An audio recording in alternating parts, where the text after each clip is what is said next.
আজকে রান্না করব গ্রাম বাংলা মাটির চুলায় খিচুড়ি। তো কিভাবে কি রান্না করব সেই নিয়ে ছোট্ট একটা ভিডিও। আসসালামু আলাইকুম সবাইকে।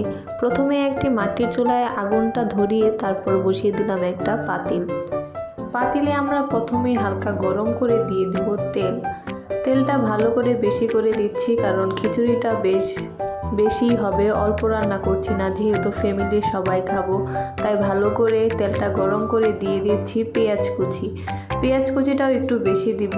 আগেই বললাম খিচুড়িটা রান্না করব অনেকটুকু, সবাই মিলে খাওয়ার মজাটাই আলাদা, তাই একসঙ্গে রান্না করছি, সবাই মিলেমিশে খাবো। পেঁয়াজ কুচির ভিতরে দিয়ে দিয়েছি তেজপাতা, খাল এলাচি এগুলো, তারপর একটু নাড়াচাড়া দিয়ে দিব। তারপর দিয়ে দিচ্ছি মরিচের গুঁড়াটা একটু বেশি দিচ্ছি, কারণ জাল জাল খিচুড়ি খেতে খুব ভালো লাগে। তারপর দিয়ে দিয়েছি ধনিয়া গুঁড়া, হলুদের গুঁড়া, জিরার গুঁড়া। তো সব একসঙ্গে মিক্সড করে নিব। প্রথমে একটু সবগুলো একসঙ্গে কষিয়ে নেব, যাতে মশলাটা খুব ভালোভাবে কষে যায়। তারপর দিয়ে দিব একটু লবণটা দেওয়ার পরে দিয়ে দিব আদা আর রসুন বাটাটা দেওয়ার পর ভালো করে একটু নাড়াচাড়া দিয়ে নেব। তারপর একটু পানি দিয়ে ভালো করে কষিয়ে আগে থেকে ধুয়ে রাখা চাল, ডাল আর টুকরো করা আলুগুলো দিয়ে দিব, একসঙ্গে মিক্সড করে নেব।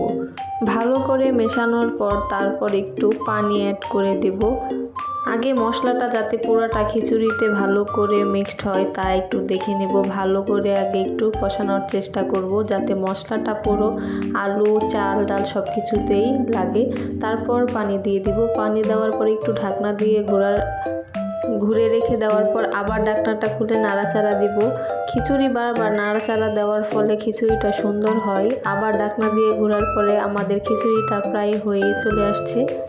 তো এখন আমি সুন্দর করে খিচুড়িটা ভালো করে মিক্সড করে নেব, যাতে সব দিক দিয়ে ভালোভাবে খিচুড়িটা সুন্দরভাবে হয়, যাতে কোনো দিক দিয়ে কম বেশি না হয়। তার জন্য সুন্দর করে ধাপ করে একটু সুন্দর করে নাড়াচাড়া দিয়ে আবার ঘুরে রেখে দিব।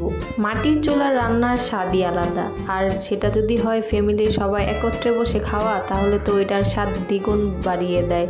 তো সবাই এখন একসঙ্গে বসে খাবো। সালাদ বানিয়ে নিয়েছি, সালাদের জন্য নিয়ে নিয়েছি শসা, কাঁচামরিচ, লেবু, পেঁয়াজ। খিচুড়ির সঙ্গে শসা, লেবুর সালাদ তার কোনো তুলনা হয় না। তো আমার আজকে রান্নার ভিডিও ছিল এই পর্যন্তই। তো শুধু দেখলে হবে না, লাইক, কমেন্ট, শেয়ারও করতে হবে। সবাই ভালো থাকবেন, সুস্থ থাকবেন। আল্লাহ হাফিজ।